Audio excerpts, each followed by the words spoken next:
Hello everyone, welcome to Interpreting Tradition. Okay, these were my thoughts today at the bus stop while I was waiting for the bus. I think about things, at the bus stop. I was thinking about the young nowadays. There were some young people there waiting too, and the way they looked and they were behaving and so on. I started thinking about the young, and I was going to talk about something else today, sort of more politics, but I couldn't get this thought off my mind about the young. So I'll talk about them. In some other videos, I talked about the fact that the difference nowadays between these young people, let's say 15, teenagers, and ourselves is that I referred to this before, that we did have a set of rules, a framework of rules, that we were supposed to follow, we were supposed to obey, we did or we did not, but those were the rules, and we had this framework, and I find that nowadays that framework is missing. That raft to which they can hold on to is missing. They are allowed to express themselves, to do whatever they want. And so because when you're young, you need something to believe in, you're ready to go and change the world. There is an idealism there that is part of being young. They have nothing. So you know what Chesterton said: when you believe in nothing, you will believe anything. Okay, so they have these political ideologies, whatever, and they hold on to them as, sometimes we say, a new religion, but it's an expression of them needing to believe in something. And the reason why, I suppose one of the reasons that they are allowed to live without a framework, without set rules, is that discipline is seen as repression. You're repressing your own natural way of doing things, which of course is incorrect.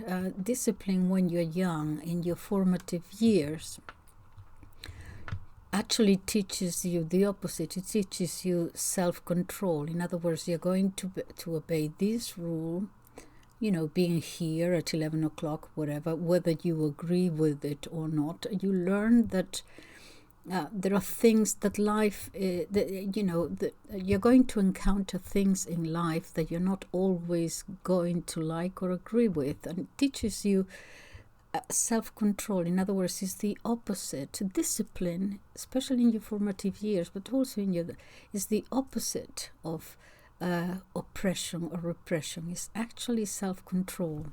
I was thinking, gosh, so I have to go back to my early years. Okay, forgive me for this, but so in in my case, if you're following me, it was an orphanage, nuns, blah, blah, blah. Okay, so there was something at the age of 15. Imagine this. I'm not making it up at all. Okay. First of all, the setup. I think I have talked about this before, but it was highly is that the right word? Regimented. Regulated, I suppose. Okay, so there was a time for everything. We were woken up at this time, then we had mass at this time, then we had breakfast at this time, then we had the school, and so on. We didn't have a say on that. 12 o'clock was lunchtime. That's it, okay? We did have an advantage, I see, over the young people today, is that it was so huge. It had been given to the nuns by some aristocratic people a century earlier or something. It was absolutely huge with fields and so on. It could run all day. I think I had mentioned this before. And we had a lot of recreation time. In other words, even though at this time I had to do this and at that time that, and those were the rules, and it didn't occur to us to break them. That was, as I said, lunch was at 12. There was no point in ever questioning that. It didn't occur to us. But we had lots of recreation time. Before lunch, we would have almost half an hour. Then after lunch, we would have about 3 hours almost of just running around. We had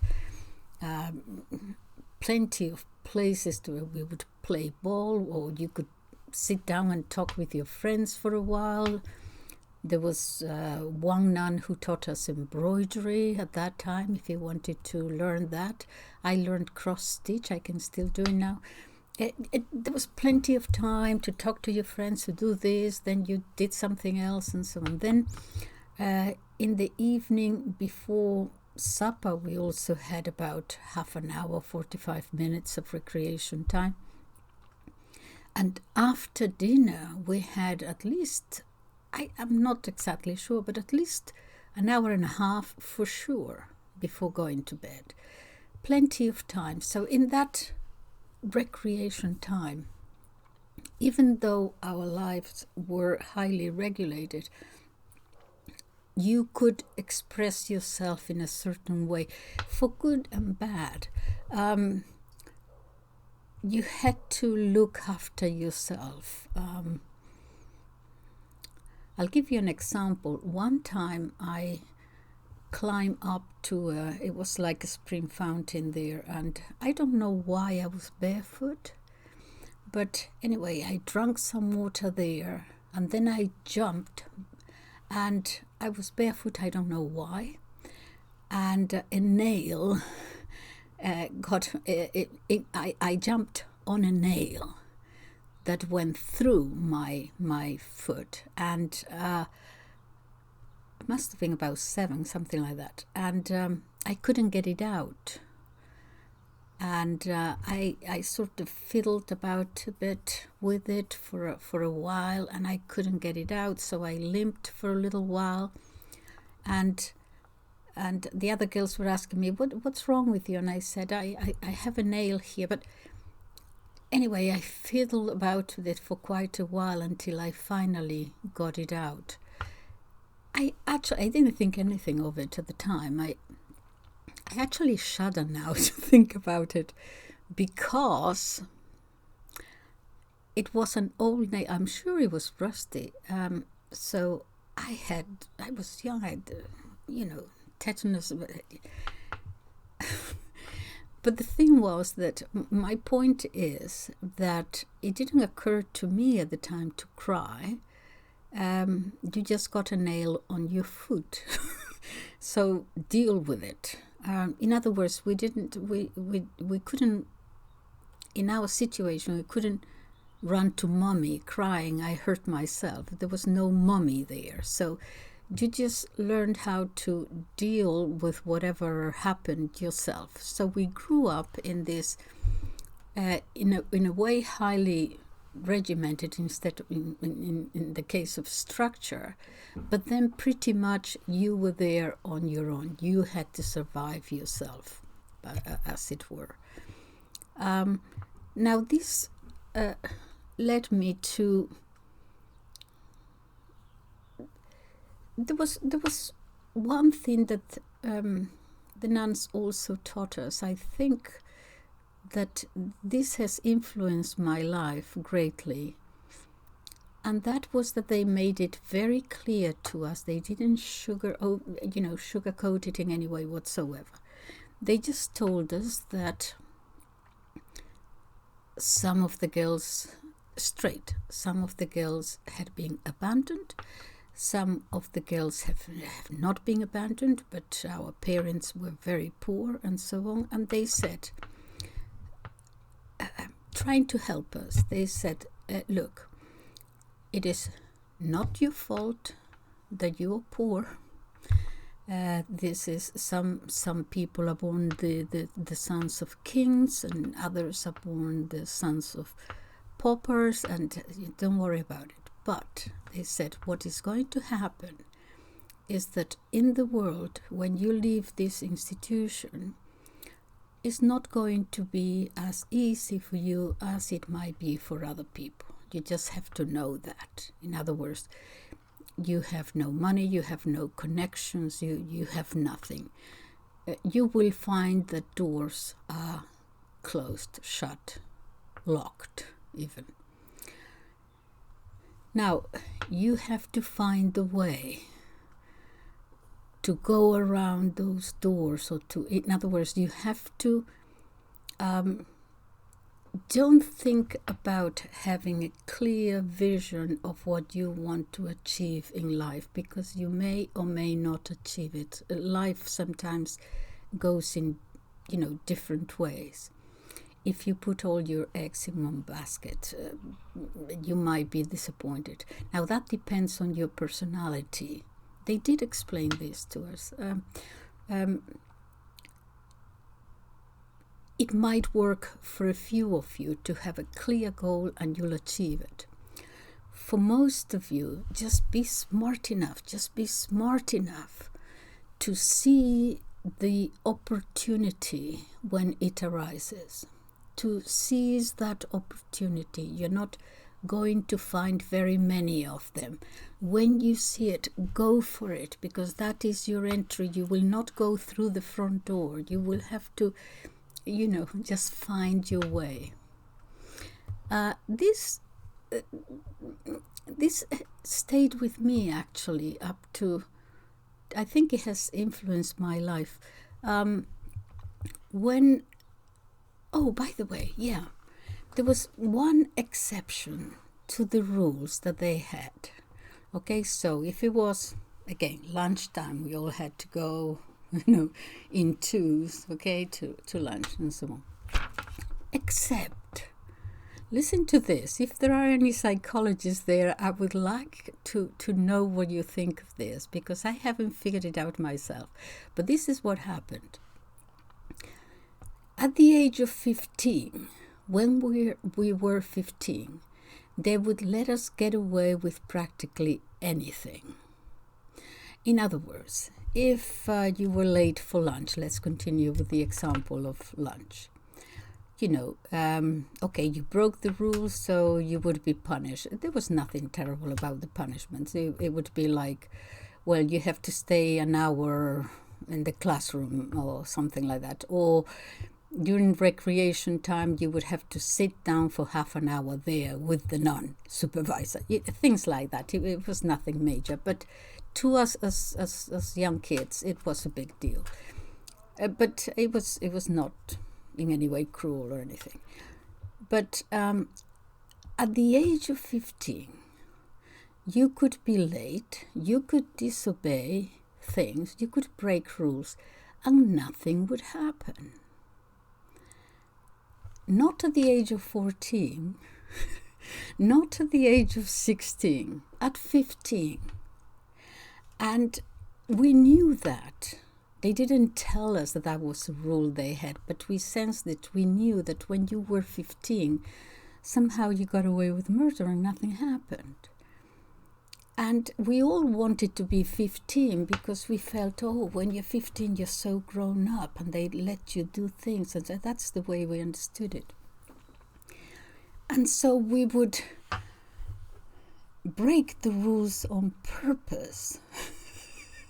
Just to get attention, actually. I do remember one day with this lunch business, being there on time, but on purpose, not going in and waiting until everyone sat down and waiting until everyone started lunch. And then I walked in, made my appearance right in the center, walking along this, like Mae West, just appeared. And I was enjoying the fact that everyone was looking at me saying, she's late. And I fully expected the nun to come and say, why are you late? Whatever. never did. They would absolutely ignore you. And it was kind of disappointing, because the point about breaking the rules is to draw attention to yourself, so that you would be grown up to break through. They would totally ignore you. Only perhaps a little bit later they would come to you and say, 15, are you? Yes, I am 15 years old. And say, yes, the silly age. Silly age. Oh dear, oh dear. And they would walk off. They would ignore it. And I think that by the time that we had been doing this for a few months or a year, when we were 16 kind of, we would be exhausted. I think we grew out of that. And we began to see it as rather childish or something, just to sort of want to draw so much attention to yourself or something like that. And I think we grew out of it. We were exhausted. They wouldn't take any notice, and that is what we wanted. And so we went back to being normal and being told off or, punished for whatever. But it was at the age of 15. That's very strange. I don't know whether you can make something out of it, but they just... so everyone wanted to be 15. Now, fast forward now to this thing about seizing the opportunity and so on.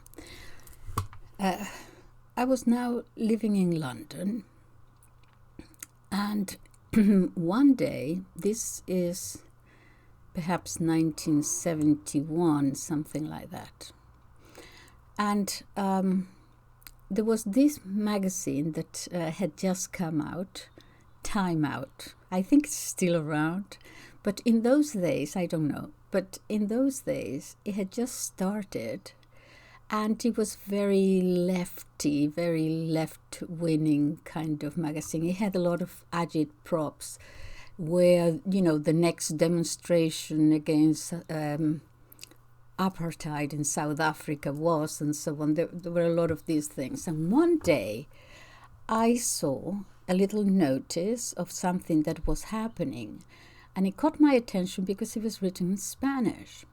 And oh gosh, and I read it, and it said, the Spanish Communist Party is holding a meeting at this time and this, and I thought, oh my God, the Spanish Communist. Anyway, it was written in Spanish, so it caught my attention. So I actually went, and it was the Communist Party, and they had films there, and they were explaining to us about how the poor were exploited by the ruling class. This is the first time I heard it. I had never felt exploited, but I had never paid any attention. I mean, to me, life was life, and it made sense to me. And I thought, oh yes, the poor and so. But I was attracted to it, I think, more because of the teachings of the church about justice and so on, more than about Karl. I didn't know who Karl... I remember they were talking about Karl Marx, and I had to ask the girl next to me. I said, who is Karl Marx? I didn't know that he was dead, alive, or anything. Didn't know anything. I have a feeling that in the 60s and 70s, the Latin American countries, the people there... with revolutions and so on, might have had the same experience.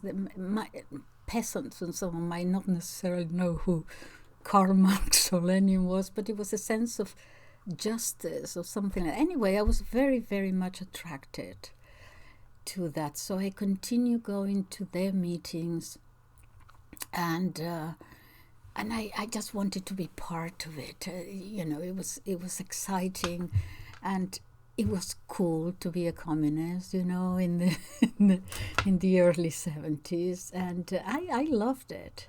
And one day, the Secretary General of the Spanish Communist Party came to London, and we had meetings in somebody's house and so on. And I actually met him. Of course, he was in exile. They were not allowed in Spain. That's before Franco died. And I was introduced to him, and I wanted to create a good, that I was willing to do things and so on. And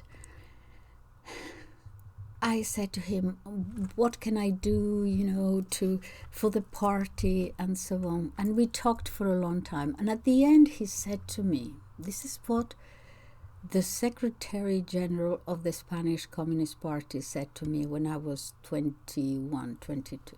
He said, look, there are a lot of us who are willing to go on demonstrations and carry pancards and do things. He said, but I'm just thinking, we also need a few people who know what they're talking about. So what I would suggest to you is that you study politics and you go to university. You can't believe the influence how much it shocked me. University, I had never, university for me was, it wasn't in my realm of thoughts at all. University was a place where clever people go, I suppose, perhaps for rich people. I didn't know. I had never met anybody in my surroundings who had gone to university. It was beyond anything that imaginable. But I knew it was where people studied more, And I thought, university. So it stayed with me. Someone thought that I should go to university. And from that moment, I wanted to go to university. It's like, I would let me down, let him down, let everybody down. If he thought that I could go to university, I can't believe how important this was to me at the time. So I wanted to ask people how you got to university, because I didn't know. But I was afraid that I was young, and I was afraid that if I started thinking or talking to the people like me, that I wanted to go to university, I felt afraid that their reaction would be, who do you think you are, wanting to go to university, that kind of thing, because you're part of a group, and when you want to come out of it, they immediately, there is a why do you want to leave the group kind of thing. It was very strong attachment. And so I didn't want to ask the people I knew, but I didn't know how to get to university. So I was thinking about that one day in London. I'm on the on the upper deck of a bus, smoking, because I had taken up smoking because it was so cool. And in those days you could still smoke on the buses, and then they banned it on the lower deck, but you could go upstairs and smoke on the upper deck. So I was on the upper deck, and then as the bus was going along, I saw a school there, and I thought, perhaps I can go and ask at that school how to get to university. They will know. So I actually got off the bus and walked back to the school, and there was nobody there. It was obviously closed. And as I was going in, there was a gentleman there, and he said, "Can I help you?" And I said, I suppose it's closed. No, I was just coming to ask here how to get to university. Well, perhaps you can help me. do you know how to get to university? And he said, I don't know, I'm just the cleaner here. So I said, oh, okay. So thank you very much. So I left. So I still didn't know how to get to university. Anyway, I don't remember now how I got the information. I obviously asked someone. And I learned that to go to university, you needed O levels and A levels. This is the English for those of you outside of England. To get you, we don't have O levels, the ordinary levels anymore. Is the GCSE, General Certificate of Secondary Education, and then you need A levels, advanced levels in some subjects. So it's pre-university education for those outside of England. Anyway, so someone told me that you need all these levels, the O levels, the A levels, and I said, how did you get the O levels and the A levels? And they said, well, you do that at school. Well, I wasn't at school, obviously, and I thought, oh, so, and then someone told me, but you can go to evening college and you can do O levels and A levels there. And I said, oh, fantastic. So I enrolled in a college and I talked to the tutor there, and I said, I want to study politics at a university. And he said, all right, and have you thought of the university? And I said, I don't know any university. Which is the best university? Which is the best university to study politics? And he looked at me and he said, Oxford University. And I said, I want to go to Oxford University to study politics. That's it. And he smiled and he said, okay, so let's, so he said, well, talk to me about what I had done. I have the baccalaureate, which is, and he said, okay, well, let's start, since you haven't done any levels before, let's start with relatively easy subjects like sociology and so on. So I started preparing for A-level sociology. At one time he said to me, you know, you have potential, but of course you don't have any background on, English education, writing essay. I didn't even know how. And he said, you might consider something else. There is a college in Oxford, but it's not part of the University of Oxford. It's an actual college for working people who left school early and they want to go back to education. And for that, you don't need any O levels or A levels or anything. You can just apply. And they teach you there about politics and everything. And I said, oh, fantastic, yes, and how do I do that? And he said, okay. And he helped me apply, and he helped me. I had to write a little something, a little essay. I remember that the question was, is history an interdisciplinary subject? I didn't even know what the question meant. I said, what does this mean? So he explained it to me, how, it's a little bit of everything. Anyway, I managed to write something and I gave it to him to read, and he helped me out and so on, and I was accepted. And so that was a 2-year course. And then another tutor at that college, it was the best 2 years of my life, I think, those 2 years. The college is Ruskin College. I think it has closed down now. What a fantastic place it was.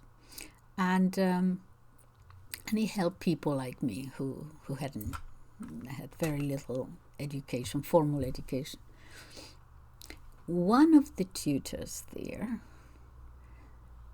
one day talking about it, he said, well, apply to Oxford University. But then by that time I was aware to a large extent of how little I knew. I mean, before I had no idea. But and I said, but would I get accepted without A levels or anything? And he said, well, these 2 years here count as an equivalent of A levels. In other words, we do have this agreement that they would take some of our students, perhaps, the ones with most potential, something like that.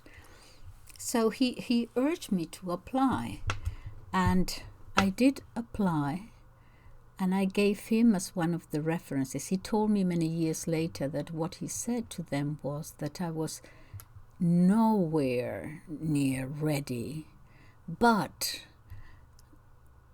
I had a lot of potential, that they should give me that chance because I would develop quickly. I was behind, not because of lack of talent, but because of lack of, being exposed to it. But I had great potential, and he asked them to give. It must have been a really good reference in that sense, because they actually accepted me.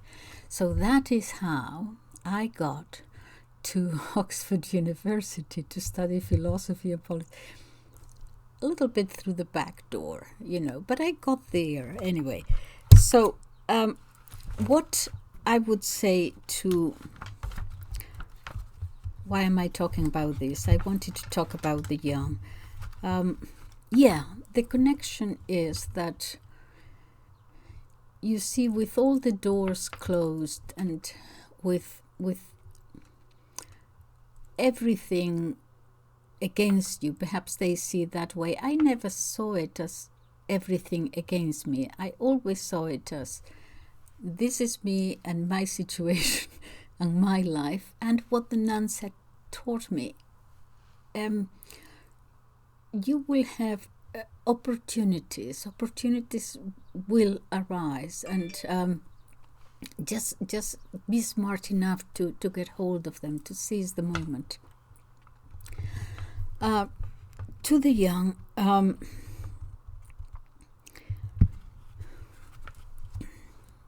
it's a completely different situation. I was brought up with lots of rules, very strict. And so the way to be different, I guess that was then became part of my personality, was to be different to everybody else, because there was such uniformity. So the way to stand out was to be different. Now, I learned, perhaps that is why I have been a contrarian all my life. I learned to obey the rules, to follow the rules, but not to follow people.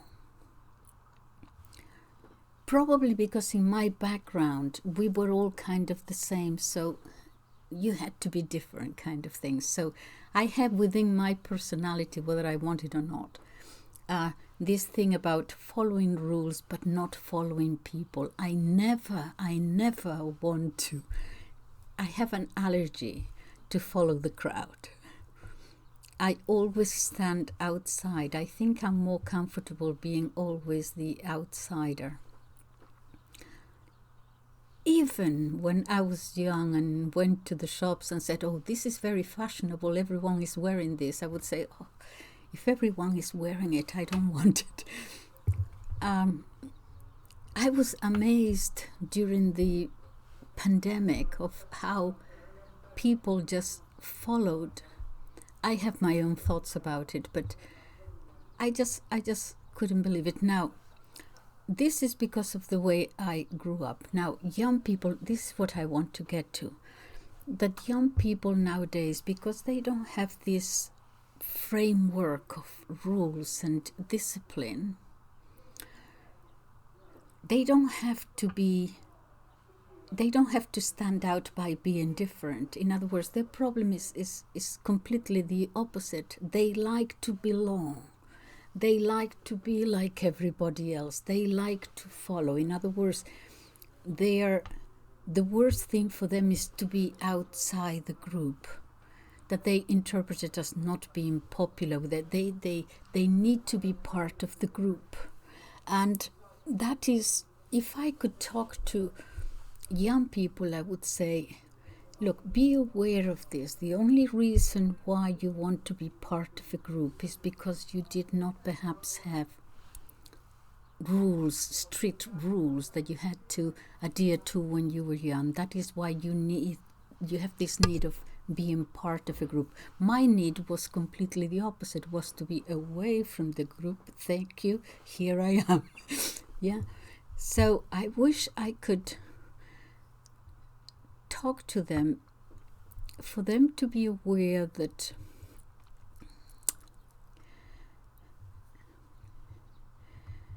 dare to be different. Now, don't be a follower. Okay, when I say don't be a follower, I don't mean be a leader, because not all of us can be leaders. I'm not a leader. You have to have a certain personality, parts of characteristics that not all of us have. And if you want, well, you can be a leader by just force and just mere force and exercise of power, or a charismatic leader and so on. But you need qualities there. Not all of us are leaders. I'm not a leader, but even though I'm not a leader, I am certainly not a follower. I have a sort of an allergic reaction to following everybody else. And I would say to the young, to explain to them this and to say, don't be afraid not to be part of the group. You may not be a leader, but know yourself, know your strengths, stand out. You have something to offer, and you're not going to be able to find it if you just submit to the crowd and follow them. I'll need to develop this thought a little bit more, but I just feel for the young. I think they have we didn't have it easy, but I think they have it worse, and they have no moral guidance, by what we had, teachers, good teachers. Look at me in my situation. There was always a teacher along the way. So they are alone. I can't think of anything worse than to feel that you are alone. I'll develop this thought a little bit more and see what more I can get out of this. Anyway, these are my thoughts for today, and this is what I was thinking while I was waiting at the bus stop. Okay, I have time. Bye-bye, see you tomorrow.